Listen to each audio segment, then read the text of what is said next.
Thank you, members of the media, for coming here today. Today we're going to have a walkabout at West Pembroke School to have a look at the progress of the works. We're looking at the school readiness across the island for the opening of the new school year. All schools will be ready for students on September the 3rd. All major works not completed today will be completed before students enter school. In addition to West Pembroke Primary, the following schools were painted throughout, internal and external: Heron Bay Primary, St. George's Preschool, East End Primary, and Prospect Primary. All other schools received touch-up paint work. New bathrooms have been installed at this school, and bathroom renovations are at various stages of completion at West End Primary, Paget Primary, Elliott Primary, and Prospect Primary. These will be completed in time for the school openings. Every school has received some degree of work based on agreement between the Ministries of Education and Public Works based on proposals put forward by the principals.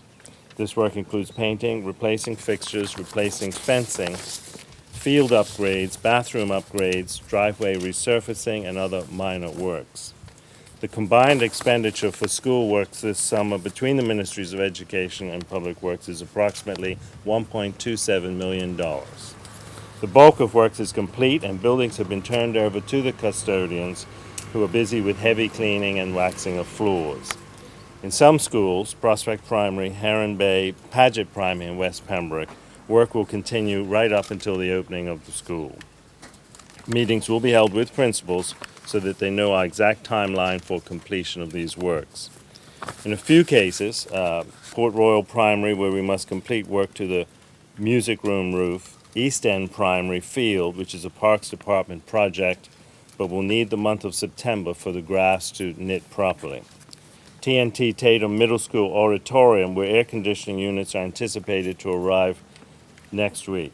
Dellwood Middle School, where the work on the wall on Angle Street will commence shortly, and West End Primary, where an electrical upgrade is due. Work will continue after school openings on those projects. However, steps are being taken to ensure that this work will not interrupt the flow of students and staff and will not disrupt learning. I would like to give my thanks to the Public Works staff, the education staff, and to all our small contractors for the work they have accomplished in the small window we have had between the closing of school and the reopening of schools in September. And I would like to take this opportunity to name some of the small contractors who are involved in the works on the schools. These include Team 6 Maintenance, Just Roofs Plus, Jerry Smith and Family, Floyd's Painting, Inside Out Painting, Decor Painting, and TriStar.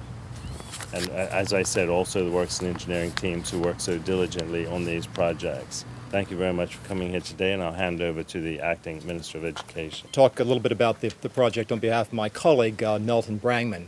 I'd just like to echo my colleague's comments, Mr. Munnis's, that we're delighted that all schools will be ready to start at the opening of school day, and also to reinforce the fact that a lot of work was done between both the Ministry of Education and the Ministry of Public Works. The Ministry of Education alone had some 20 different contractors who worked on these jobs of the some $1.25 million that was spent over the course of the summer. So I think that was a boost to the economy as well, with my economic development hat on. I'd like principally to address the issue of staffing, which is, as many will know, has been a difficulty in the past for the Ministry of Education. The ministry started some 2 months early in November of this year, and due to retirements, non-renewal of contracts, and resignations, there were some 75 positions that had to be filled. You will know that there are about 900 positions when you include principals, teachers, learning support teachers, paraprofessionals, and others.